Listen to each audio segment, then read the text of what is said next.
Yes, now we are live. प्यारे बच्चों, आप सभी को नमस्कार, राम राम, सत श्री अकाल, अस्सलाम वालेकुम, what ever you feel connected with us.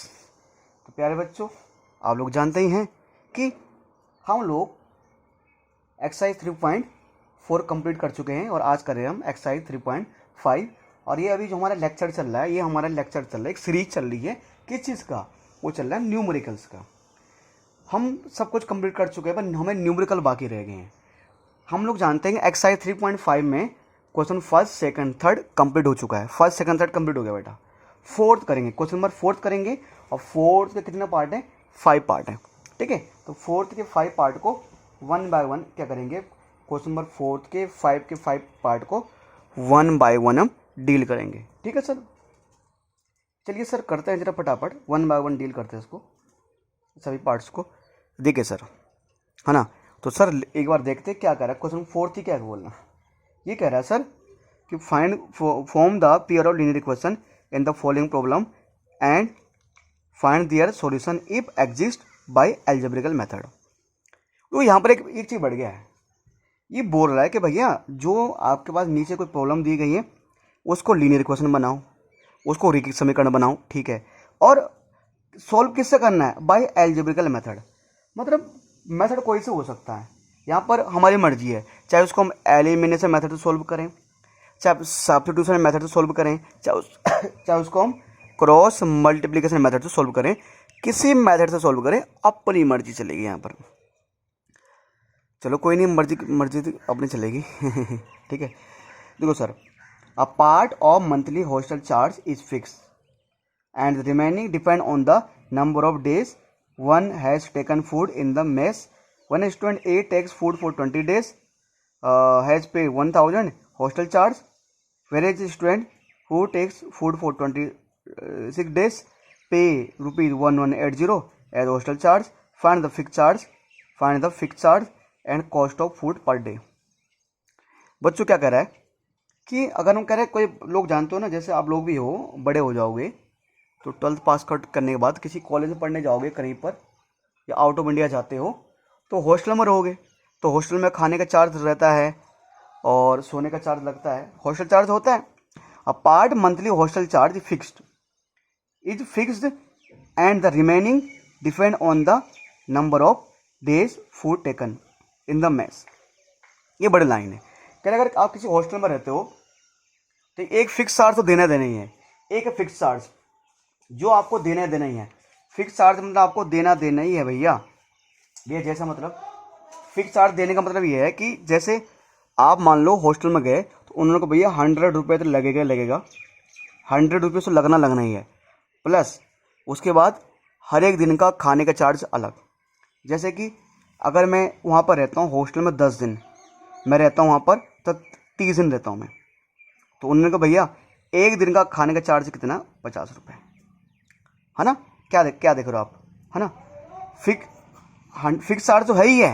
ये चार्ज, ये 100 रुपये फिक्स चार्ज सबके लिए मान लो, फिक्स चार्ज तो है ही है। उसके बाद आप जितना दिन रहे उतने दिन का चार्ज अलग से, यानी कि 30 रुपीज़। मान लो अब मैं 30 दिन रहा, अगर एक दिन का खाने का चार्ज 50 है तो 50 × 30, टोटल कितना चार्ज हो जाएगा? 5 × 3 1500 + 1 1600 हो जाएगा। ऐसा कुछ यहाँ पर दिया गया है कि फिक्स चार्ज तो है ही होटल का, उसके बाद आप कितने दिन वहाँ पर रहते हो उसका चार्ज अलग है, मतलब पर डे का चार्ज अलग है। अब यहाँ पर 2 बच्चों की बात हो रही है, 2 बच्चे हैं। When student A takes food for 20 days has ₹1000 as hostel charge. अच्छा, मतलब एक बच्चा जो है ना, एक बच्चा है, अगर वो हॉस्टल में कोई ए नाम का बच्चा है, अगर वो हॉस्टल में 20 days 20 दिन के लिए रहता है तो वो कुल कितना चार्ज देता है? 1000 चार्ज देता है। मतलब इसमें फिक्स चार्ज भी शामिल है, इसमें खाने का फिक्स चार्ज भी शामिल है और खाने का चार्ज भी शामिल है। अगर कोई बच्चा ए नाम का बच्चा हॉस्टल में 20 दिन रहता है तो टोटल 1000 रुपये देता है। ठीक है, अब कह रहा है where is A student B who takes food for 26 day. A कोई बी बच्चा है, ए कोई क्या है? बी नाम का बच्चा है ना। अगर वो हॉस्टल में 26 डे के लिए रहता है तो कितना उसका चार्ज देता है? वो 1180 रुपये का। यानी कोई अगर बी नाम का बच्चा हॉस्टल में 26 डे के लिए रहता है ना, तो कुल चार्ज देगा, मतलब फिक्स चार्ज प्लस खाने के चार्ज मिलाकर कितना देगा, इतना देगा, है ना। पहले वाला बच्चा 1000 दे रहा था, इतना दे रहा है। अब देखो बेटे पूछा क्या क्या, फाइंड द फिक्स चार्ज बताओ and cost of food per day. देखो, और मैंने आपको समझाया था, जो चीज़ हमें पूछा जाता है हम क्वेश्चन में उसी चीज़ को लेट करते हैं, है ना। जो हमें पूछा जाएगा उसी चीज़ को क्या करेंगे, हम लेट करेंगे। ठीक है, चलिए सर करते हैं, इसको शुरू कर दो फटाफट जल्दी से यार, है ना। लेट क्या, लेट दो चीज पूछा, फिक्स चार्ज कुछ मान लो, एक को एक्स एक को Y, let fix charge be X, माना कि स्थायी शुल्क एक्स है, let fix charge be X and charge of per day of food. तो फूड का पर डे का चार्ज है वो कितना है, वाई है ना। कि मान के चलो फिक्स चार्ज एक्स है और पर डे का चार्ज कितना है, वाई रुपए। माना कि स्थायी शुल्क एक्स है और प्रत्येक दिन का खर्चा वाई रुपए है। ठीक है सर, अब देखो बेटा आगे बढ़ते हैं, अब जरा बढ़ते हैं, यहाँ लिखते हैं 1 by 1 4 स्टूडेंट्स ए। हिंदी में क्या बोलेंगे, मैं हिंदी में साथ साथ बोलते जा रहा हूँ, आप लिखते रहना। विद्यार्थी ए के लिए ना 4 स्टूडेंट ए। तो बच्चा ए है वो क्या करता है बेचारा, वो कितने दिन रहता है, 20 डेज। वो कितने दिन रहता है, 20 डेज, है ना। और कुल खर्चा क्या देता, 1000 रुपये। तो यहाँ लिख दो 4 स्टूडेंट ए ना, तो कितने दिन रहता है वो, 20 डेज रहता है ना। तो ठीक है सर, तो फिक्स चार्ज सबके लिए सेम है, तो एक्स आएगा प्लस वो कितने दिन रहता है, वो रहता है 20 डेज, क्या रहता है 20 दिन रहता है, 20 दिन। और एक दिन का चार्ज कितना है, वाई रुपये, पर डे का चार्ज ना, पर डे का चार्ज कितना, वाई रुपये, एक्स रुपये तो उसको देना ही है।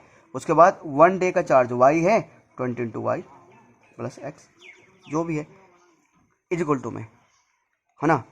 इज इक्वल टू मुझे यहाँ क्या लिखना है, इज इक्वल टू में क्या लिखना है सर, भैया इज इक्वल टू में, भैया इज इक्वल टू में खर्चा टोटल कितना चार्ज दिया उसने, 1000 दिया। फिक्स चार्ज एक्स है, पर डे का चार्ज कितना है, वाई है, तो 20 इंटू वाई प्लस एक्स कितना आएगा, 1000, है ना। X plus 20 Y, X plus 20 Y कितना आ जाएगा, 1000 आ जाएगा। ये बन जाएगा इक्वेशन फर्स्ट, यानी समीकरण 1 बन जाएगा। अब देखो बेटा, है ना, 4 स्टूडेंट बी। अब यहाँ लिखते हैं 4 स्टूडेंट बी, बी बच्चे के लिए ना, अब बात करें बी बच्चे की बात करें, 4 स्टूडेंट बी। ठीक है, यहाँ लिखते हैं 4 स्टूडेंट बी, 4 स्टूडेंट्स बी बच्चे के लिए। बी बच्चा क्या करता है, उसके लिए फिक्स चार्ज उसको देना ही है, उसको भी एक्स तो देना ही है।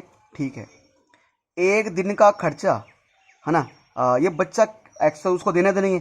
बी कितना दिन हॉस्टल में रहता है, 26 डे का रहता है, 20 इनटू में एक दिन का खर्चा कितना है इसका, वाई है। सबका एक दिन का खर्चा कितना है, वाई है। ठीक है, ये बी बच्चा कुल टोटल खर्चा क्या देता है, 1180। तो इज इक्वल टू में लिखेंगे 1180, यानी X plus 26 Y is equal to 1180, X plus 26 Y is equal to 1180। Equation number हो जाएगा 2। क्या हो जाएगा सर, इक्वेशन 2 हो जाएगा, है ना। तो चलिए एक काम करते हैं सर, इस इक्वेशन को आगे सोल्व करते हैं, है ना।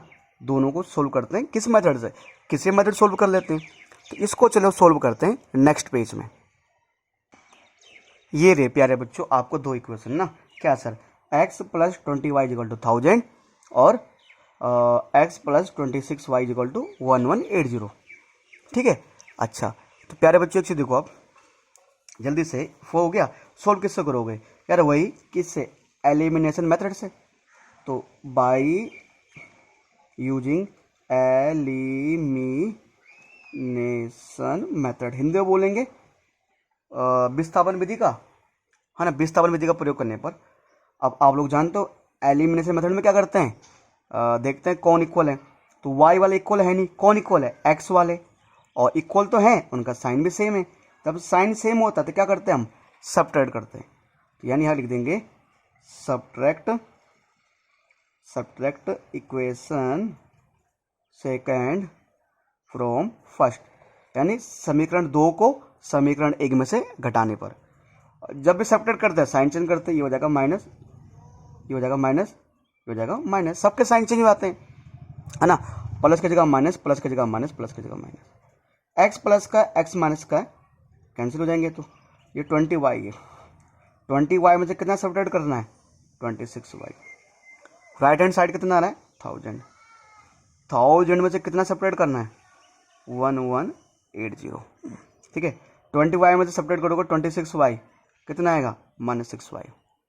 20y में सब्ट्रैक्ट करो 26y, कितना आएगा, -6y। 1000 में से माइनस करोगे ये कितना आएगा सर, ये सर आएगा माइनस का 180, है ना, -6y ना।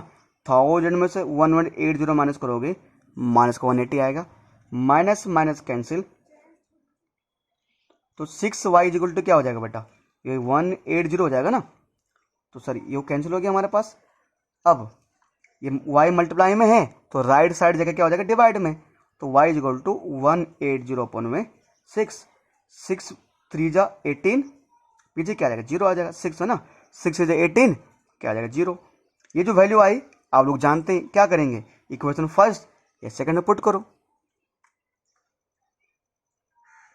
Put the value of y in equation first, y का मान समीकरण 1 में रखने पर।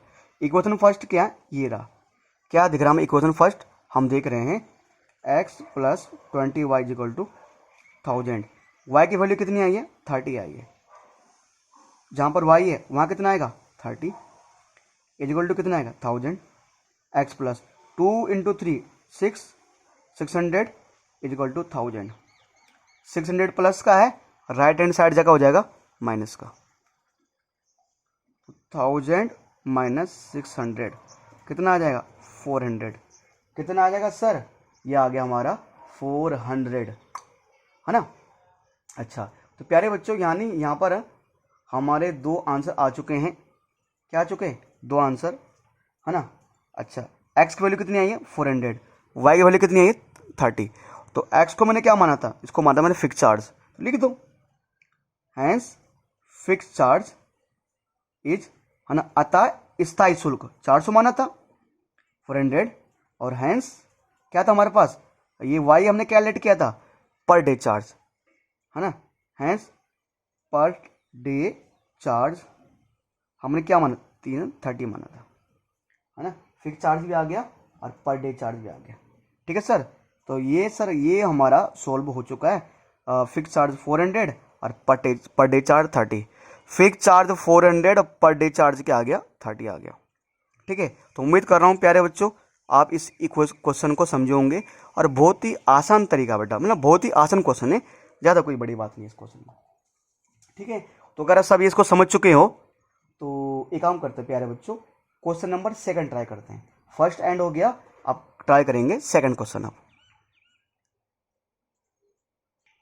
सेकंड क्वेश्चन ये रहा आपके स्क्रीन पर, ये बता रहा है हमें a fraction becomes 1/3, a fraction becomes 1/3 when 1 is subtracted from the numerator and it becomes 1/4 1 8 added to its denominator, find the fraction.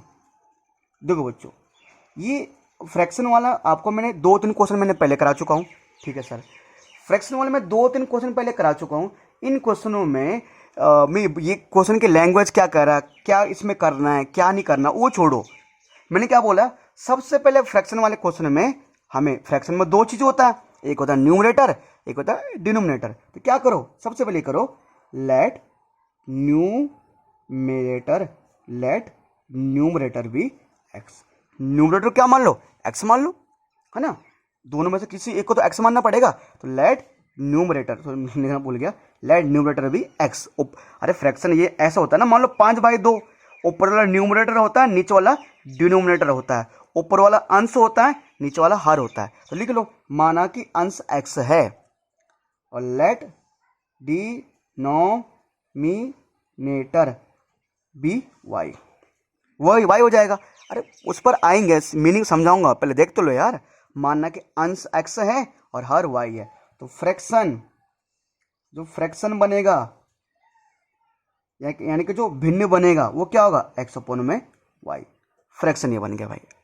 अब जरा आता है क्वेश्चन में क्या बोल रहा है, देखते हैं इसको। फ्रैक्शन बिकम्स 1/3, ये 1/, फ्रैक्शन क्या हो जाएगा, 1/3 हो जाएगा। मतलब ये इसकी वैल्यू एक्स वाई की वैल्यू क्या आ जाएगी, ये 1/3 आ जाएगा, ठीक है। When 1 is added, when 1 is subtracted from numerator, अच्छा इतना ही है ना। ये बाकी अगला पार्ट है, मतलब when 1 is subtracted from numerator and it becomes 1/4, ये अगला पार्ट है। मतलब पहला पार्ट मुझे इतना ही कहना चाह रहा है। पहला पार्ट कह रहा है कि अगर हम किसी फ्रैक्शन में से 1 सब्ट्रैक्ट करें न्यूमरेटर, मतलब अगर मैं बोलूं according to question ATQ, according to question, प्रश्न के अनुसार, देखो मेरे पास फ्रैक्शन क्या था, x/y, ठीक है, x/y था। If 1 is subtracted from numerator, numerator मतलब ऊपर वाला यानी x, तो अगर न्यूमरेटर में से 1 घटाएं तो x में क्या घटा दो, 1 घटाते, अगर न्यूमरेटर में से 1 घटाएं तो ये कितना बन जाता है, इज इक्वल टू 1/3 बन जाता है ना। कह रहा है न्यूमरेटर क्या है मेरे पास, 1/3 है, कितना है, 1/3 है, सॉरी मैं चाहता हूँ x अपॉन वाई है, x अपॉन वाई फ्रैक्शन है, न्यूमरेटर है x, अगर ऊपर वाले में से 1 घटा देना तो जो पूरे की वैल्यू होगी वो हो जाएगी 1/3, है ना। इट बिकम्स 1/3, ये 1/3 हो जाएगा। ये 1/3 कब होगा, जो ऊपर वाले में से 1 घटाएंगे, है ना, जो x में क्या घटाएंगे, 1 घटाएंगे। तो देखो बेटा प्यारे बच्चों, आप जानते हो क्रॉस मल्टीप्लाई कर देंगे तो x - 1 को किससे मल्टीप्लाई करेंगे, 3 से, और y को किससे मल्टीप्लाई कर देंगे, 1 से, ठीक है। अब 3 को x से मल्टीप्लाई करेंगे 3x, माइनस 3 को y से मल्टीप्लाई करेंगे 3, और right hand side minus multiply कर दो, y को 1 से मल्टीप्लाई करेंगे y आ जाएगा। अब एक काम करो, x और y को एक साथ रख दो, है ना। देखिए सर 3x y प्लस का लेफ्ट हैंड साइड का माइनस का हो जाएगा, कांस्टेंट टर्म को राइट साइड, माइनस का क्या हो जाएगा, प्लस का। इक्वेशन क्या आ जाएगा, फर्स्ट आ जाएगा।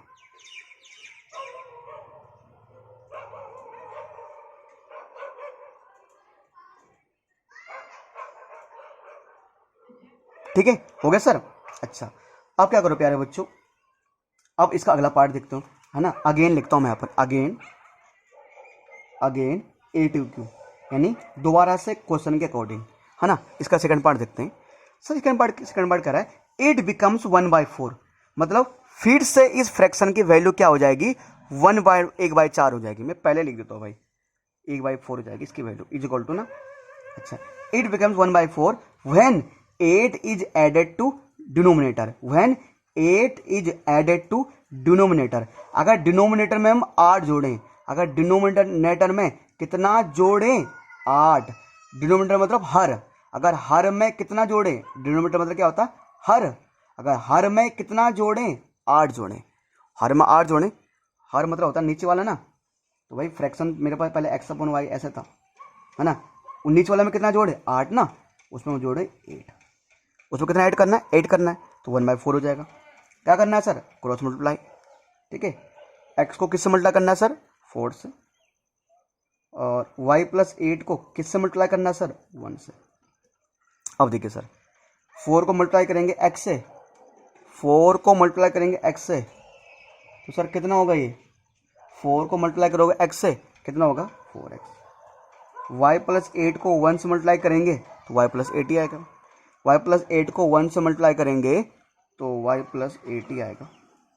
अभी काम करो, x और y वाले का लेफ्ट साइड ले आओ, 4x minus Y is equal to 8 हो जाएगा, है ना। क्या बन जाएगा ये, इक्वेशन 2, है ना।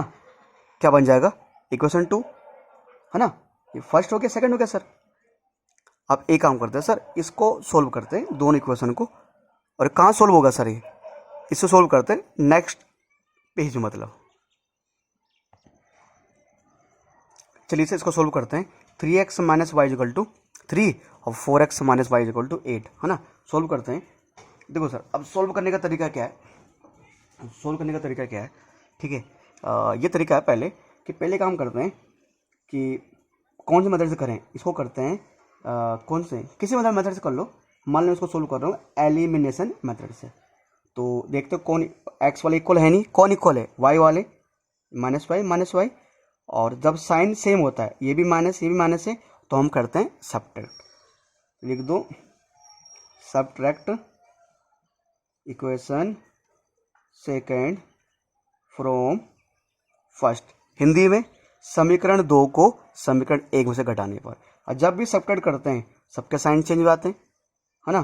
तो क्या हो जाएगा सर, ये माइनस की जगह आ जाएगा प्लस, प्लस की जगह आ जाएगा माइनस, अब प्लस की जगह आ जाएगा माइनस।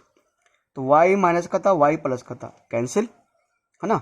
ठीक है, 3x 4 क्या माइनस का हो गया, -4x इक्वल टू 3, 8 की चीज़ का माइनस का। देखिए सर 3x में से लेस करोगे 4x, माइनस का x आएगा।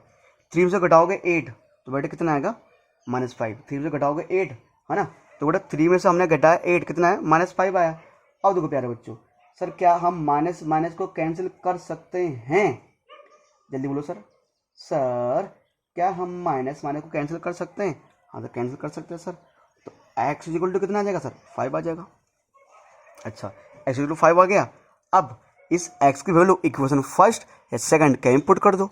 तो मान के चलो मैं x की वैल्यू पुट कर रहा हूँ इक्वेशन फर्स्ट में, put the value of x in equation first, कि x का मान समीकरण 1 में करने पर, समीकरण 1 क्या मेरे पास यही तो है, 3x क्या हो गया बेटा, ये पेन धोखा दे गया देखो।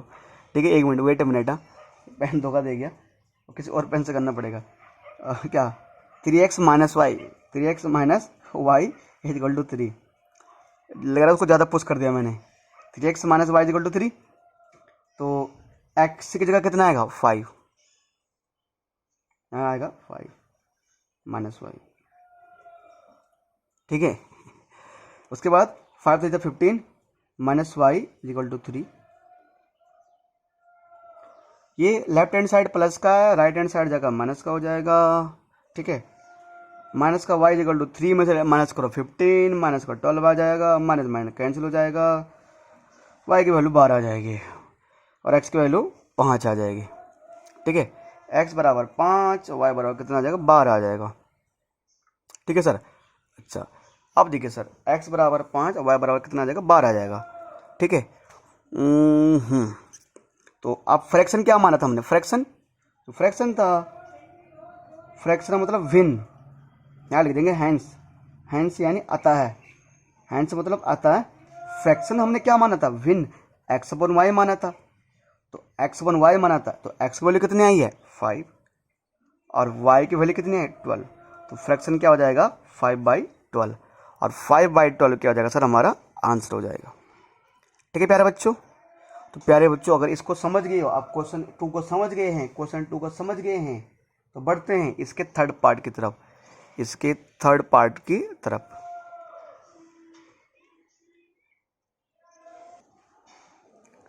चलिए सर इसको करते हैं, इसका थर्ड पार्ट करते हैं, इसको सोल्व करते हैं थर्ड पार्ट। ठीक है, तो बेटा थर्ड पार्ट में क्या कह रहा है, यहाँ ही कह रहा है कि Yash scored 40 marks in a test.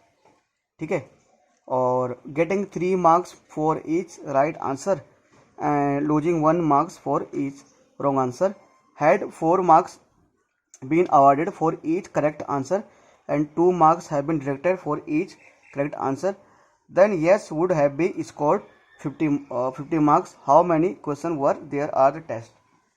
अच्छा बेटा, ये वाला जो क्वेश्चन है ना बेटा, ये वाला क्वेश्चन जो है बहुत ही आसान है मेरे हिसाब से, मेरे हिसाब से आसान ही है, पर बच्चों को थोड़ा, बच्चे इसकी लैंग्वेज को समझते नहीं है, फिर बाद में कहते हैं कि सर ये ना थोड़ा हार्ड है। एक्चुअली में बेटा जितने भी हमारे साथ वर्ड प्रॉब्लम हैं, जितने वर्ड प्रॉब्लम हैं, अगर इनको 1 बाय 1 नहीं पढ़ोगे, जितने वर्ड प्रॉब्लम आपके सामने ना, अगर इनको एक एक करके नहीं समझोगे, 1 बाय 1 नहीं समझोगे, मतलब पूरे क्वेश्चन को जब तक 2 से 3 बार नहीं पढ़ोगे तब तक आपके समझ में क्वेश्चन की मीनिंग नहीं आएगी। हमें क्वेश्चन को बार बार पढ़ना पड़ेगा, बार बार समझना पड़ेगा। है ना। और इम्पोर्टेंट को सारे क्वेश्चन वैसे इंपॉर्टेंट है, क्या बोलना अब तो। ये पेन दोबारा से वापस आगे देखो, ठीक है। देखो सर क्या कह रहा है, Yash scored 40 marks in a test, ठीक है, getting 3 marks for each right answer. Yash कोई नाम का बच्चा है, वो किसी टेस्ट में कितने मार्क्स आता है, उसके 40 मार्क्स आते हैं। यस के किसी टेस्ट में कितने मार्क्स आते हैं, 40 मार्क्स आते हैं, 40 मार्क्स इन ए टेस्ट, ठीक है ना। यस के किसी टेस्ट में 40 मार्क्स आते हैं, ठीक है ना। टेस्ट दिया उसने, 40 मार्क्स आ गए। टेस्ट कितने मार्क्स का था पता नहीं, छोड़ो यार। Getting 3 marks for each right answer, यानी अगर वो कोई क्वेश्चन सही करता है तो मतलब कोई आंसर सही लिखता है वो, तो उसको 3 मार्क्स मिलेंगे। And losing 1 marks for each wrong answer, और अगर वो आंसर गलत लिखेगा, अगर उसका आंसर गलत हो गया, उसका 1 मार्क्स कट जाएगा, यानी 1 मार्क्स हो जाएगा माइनस। अगर वो आंसर सही लिखता है तो 3 मार्क्स उसको मिलेंगे, और आंसर गलत लिखता है तो उसका 1 मार्क्स हो जाएगा माइनस, उसका 1 मार्क्स कट जाएगा मतलब, ठीक है। चलिए सर 1 मार्क्स ठीक है, हो गया ना, यहाँ तक हो गया, ठीक है। अच्छा हेड, ये तो हो गया पहली बात, ठीक है। अच्छा ये समझो, ये पहला केस था, यहाँ तक खत्म हो गया ना। अब अगला, had 4 marks had been awarded for each correct answer. अगर उसको, ये तो पहला था, ये तो समझो पहला, इस क्वेश्चन का पहला पड़ाव खत्म हो गया। पहला पड़ाव मतलब ये बोलना चाह रहा है कि पहले जो, अब जाहिर सी बात है 2 इक्वेशन यहाँ पर बननी है, यहाँ पर 2 इक्वेशन बनेगी ना, 2 समीकरण बनेगी, तो जो पहले समीकरण के लिए जानकारी थी वो खत्म हो गई समझो। अब बात करते हैं दूसरे समीकरण की, यानी कि दूसरे इक्वेशन के लिए हमें क्या क्या करना है। Had 4 marks been awarded for each correct answer and 2 marks deducted for each incorrect answer, he would score 50। क्या बोलना सर, वो कहता है कि देखो पहले कह रहा है कि, मैं दोबारा बताता हूँ उसको, कह रहा है अगर उसको सही आंसर के लिए 3 मार्क्स दें और गलत आंसर के लिए 1 मार्क्स काट दें, तो उसके टोटल कितना मार्क्स आते हैं, 40। फिर मान लो एक टेस्ट अगले दिन हुआ, अगर उसको सही आंसर के लिए, अगर उसका क्या करें, सही आंसर के लिए 4 मार्क्स दें और गलत आंसर के लिए 2 मार्क्स काट दें। सही आंसर के लिए 4 मार्क्स दें, गलत आंसर के लिए 2 मार्क्स काट दें, उसके कितने मार्क्स आते हैं, 50 मार्क्स, उसके टोटल 50 मार्क्स आते हैं, है ना। 2 केस बनने, अगर सही आंसर के लिए 3 मार्क्स दें, गलत के लिए 1 मार्क्स काट दें, कुल मार्क्स बनते हैं 40।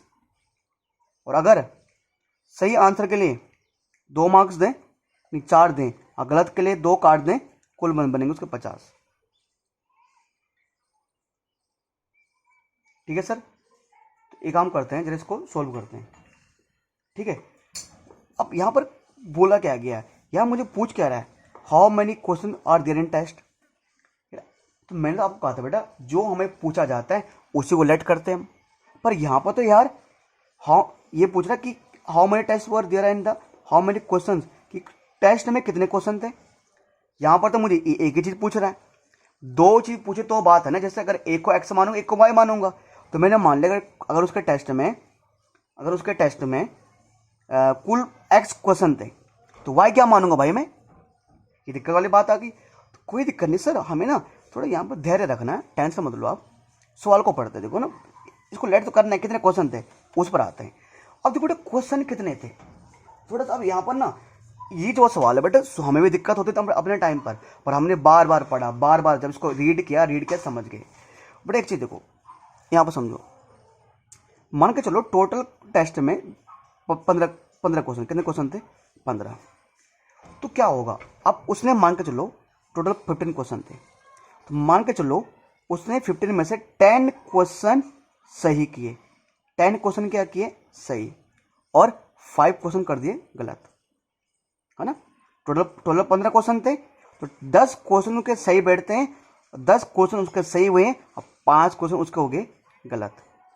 तो 10 टोटल, तो क्या टोटल 15 क्वेश्चन थे ना, तो 10 सही और 5 गलत, तो 10 में जोड़ेंगे 5, कितना आ रहा है, 15 तो आ ही रहा है ना। तो अगर हम सही क्वेश्चन और गलत क्वेश्चन दोनों को ऐड कर दें तो क्या आ जाएगा, टोटल नंबर ऑफ क्वेश्चन आ जाएगा ना, ये तो आएगा। अब एक बच्चे ने वही, हम तो अब ये मत सोचना कि भैया क्या पता वो एक आधे क्वेश्चन छोड़ के आ गया होगा, अरे नहीं भाई, ठीक है।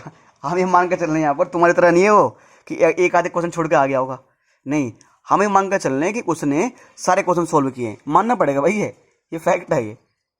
तो मान लो उसके टोटल 15 क्वेश्चन थे, जिसमें 10 क्वेश्चन सही है, 5 गलत है। यानी अगर मैं सही वाले क्वेश्चन और गलत वाले क्वेश्चनों को जोड़ दूं तो टोटल क्वेश्चन नहीं बनेंगे, टोटल क्वेश्चन बन जाएंगे। तो बस ये तो मुझे चाहिए था यहाँ पर। यानी बेटा प्यारे बच्चों, एक चीज मान के चलो यहाँ पर, क्या कि ऐसा मान के चलो, लेट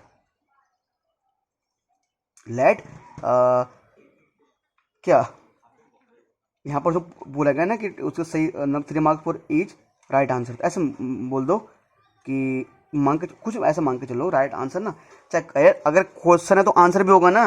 अरे यार देखो, मैंने क्वेश्चन की बात कर रहा था, अगर 15 क्वेश्चन थे तो आंसर भी तो 15 होंगे ना। अगर 15 क्वेश्चन उसको दिए गए हैं तो आंसर भी तो 15 होंगे ना। ठीक है जी।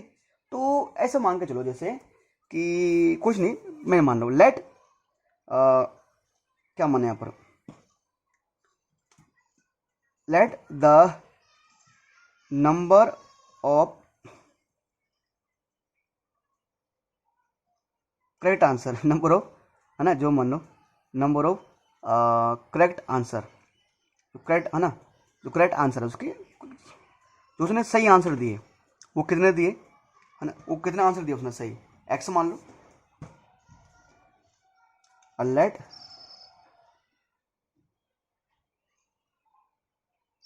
लेट लेट लेट लेट ठीक है, तो ऐसे मान लो लेट नंबर ऑफ क्या रॉन्ग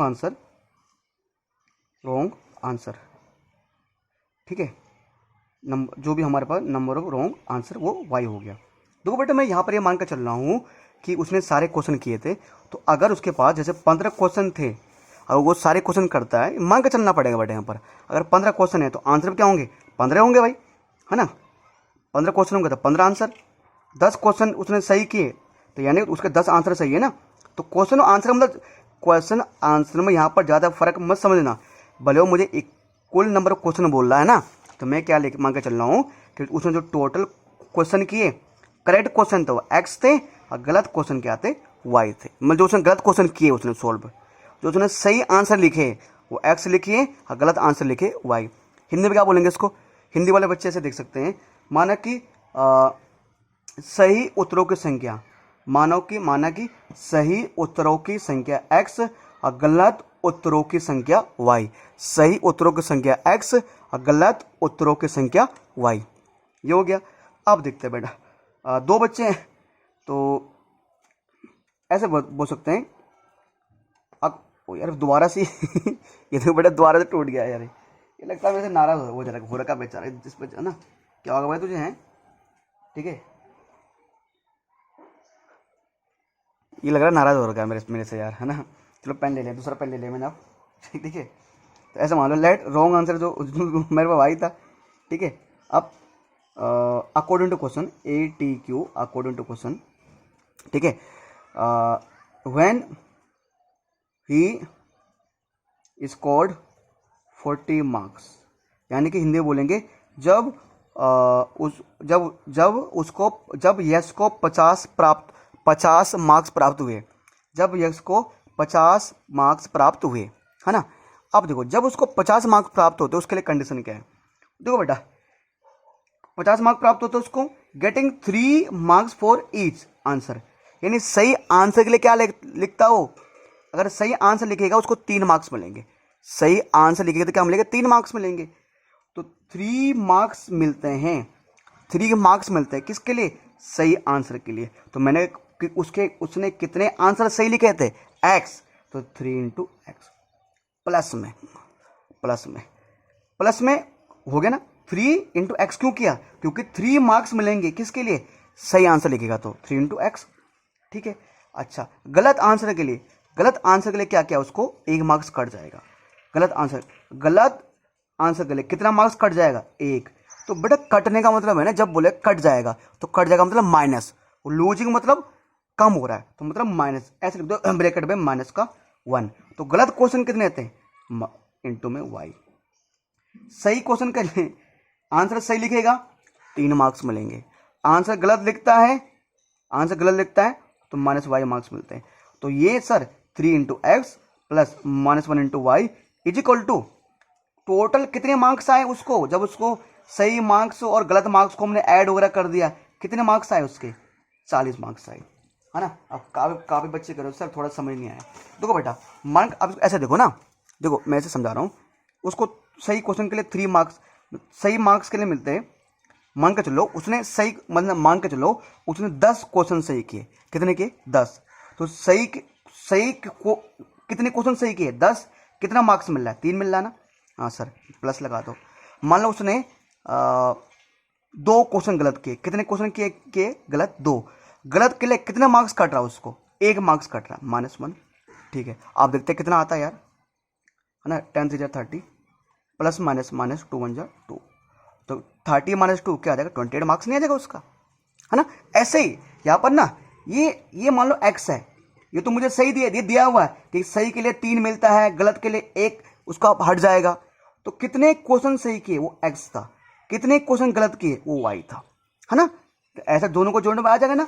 ऐसे मैंने मान लिया उसने 3 क्वेश्चन सही किए, ठीक है, तो सही कितना आंसर हुए 3 इंटू एक्स, ठीक है, गलत किए उसने y, तो -1 इंटू वाई, टोटल मार्क्स आ जाएगा।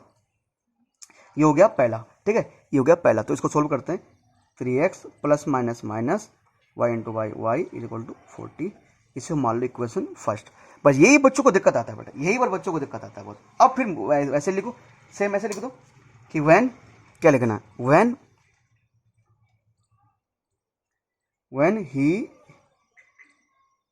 स्कोर्ड, कितने मार्क्स मिले उसको, अगले केस में कितने मार्क्स मिले 50 मार्क्स मिले ना, व्हेन ही स्कोर्ड 50 मार्क्स। जब उसको 40 मार्क्स मिले, तो देखो बेटा उसको जब 50 आएगा ना पर 50 मार्क्स मिले, तो जब उसको 50 मार्क्स मिले ना, तो वहां पर उसको करेक्ट के लिए कितने मार्क्स उसको दिए जा रहे हैं 4 आंसर। ये अगला केस है ना, अगला केस आ रहा है। अगर उसको करेक्ट के लिए 4 मिलते हैं, तो करेक्ट के लिए मिलते हैं 4, तो करेक्ट के लिए 4 मार्क्स मिलते हैं, तो कितने क्वेश्चन करेक्ट किए थे x, 4 इंटू एक्स प्लस, और रॉन्ग के लिए गलत लिखने के लिए कितने मार्क्स कटेंगे 2 कटेंगे, ठीक है। तो कितने क्वेश्चन गलत के लिए 2 कटेंगे, तो -2 लिखो, -2, और किससे मल्टीप्लाई करेंगे, क्योंकि गलत आंसर कितना है y है ना, बिल्कुल। तो सही, जो सही उसके मार्क्स ये हो जाएंगे, उसके सही वाले मार्क्स ये हो जाएंगे, उसके गलत वाले मार्क्स, और कुल कितने मार्क्स है 50, 4 into X plus minus minus 2y equal to कितना आ जाएगा 50 आ जाएगा। इक्वेशन 2 हो जाएगा। इक्वेशन फर्स्ट लिख दिया, इक्वेशन सेकंड लिख दिया, है ना। फर्स्ट भी आ गया, सेकंड में 2 इक्वेशन लिख दिए। आप सर एक काम करते हैं, इन दोनों इक्वेशंस को सॉल्व करते हैं, ठीक है। तो चल, है ना, इन दोनों को करते हैं सर, सॉल्व करते हैं, ठीक है। चलिए सर यहाँ पर तो स्पेस हमारे पास है नहीं, इनको सॉल्व करेंगे नेक्स्ट पेज में। चलिए सर ये रहा हमारे स्क्रीन पर आपका क्वेश्चन जो भी है। अब यहाँ ना काफ़ी बच्चे यहाँ पर कह रहे होंगे कि सर ये तो कैंसिल आउट हो रहा है जैसे ना, मतलब अगर इसको कैंसिल करें, इसमें 2 को डिवाइड, इसमें 2 को डिवाइड, है ना, तो कोई नहीं कैंसिल कर देते, इसको दोबारा लिखता हूँ मैं यहाँ पर कि 3x - y इक्वल टू 40, तो इक्वेशन फर्स्ट आएगा। इन सब में 2 का डिवाइड जा रहा है, इसमें भी 2 का डिवाइड, इसमें भी 2 का डिवाइड, इसमें भी 2 का डिवाइड, ठीक है। तो 2 2 जा 4, -2 1 जा 2, और कितनी बार जाएगा 25 बार जाएगा, इक्वेशन 2 हो जाएगा। कौन से मेथड से सॉल्व करेंगे, एलिमिनेशन मेथड से। तो y वाले इक्वल हैं, ये भी माइनस का y है, ये भी माइनस का y है, दोनों y हैं। तो जब दोनों इक्वल होते हैं तो साइन देखते हैं, दोनों का साइन माइनस है, तो जब दोनों का साइन सेम होते हैं तो करते हैं सब्ट्रैक्ट। तो लिखो subtract equation second from first, subtract equation second from first. समीकरण 2 को किस में से घटाएंगे, समीकरण 1 में से। माइनस की जगह क्या आ जाएगा प्लस, अब प्लस की जगह कितना आएगा माइनस, अब प्लस की जगह आ जाएगा माइनस। इक्वेशन सेकंड में से फर्स्ट, सेकंड को किस में से घटा देंगे, फर्स्ट में घटा देंगे, तो समीकरण 2 को 1 में से घटाने पर ना, ठीक है।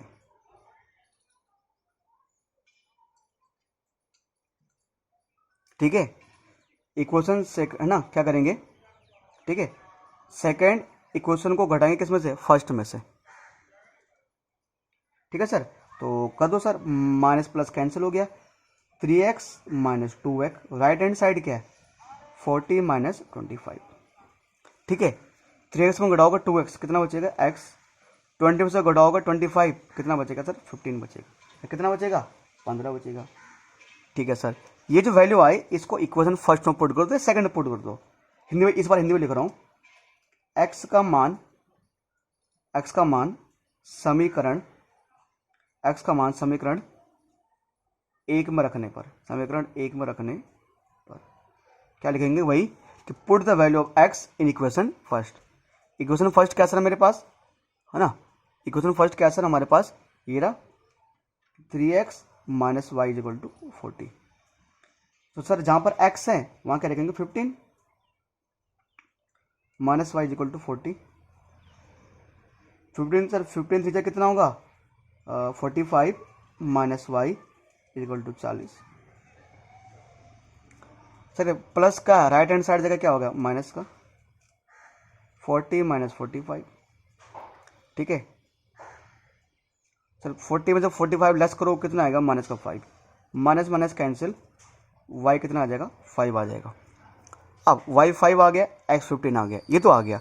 अब आप जानते हो ना सर कि हमने किसको क्या लेट किया था, हमने क्या x का मतलब हमने क्या किया था कि सही आंसर थे है ना x, तो यहाँ पर ना जो x हमने सही आंसर माना था, तो करेक्ट आंसर यानी जो करेक्ट आंसर हो गया हमारे, यहाँ पे ऐसे लिख देते हैं हैंस करेक्ट आंसर।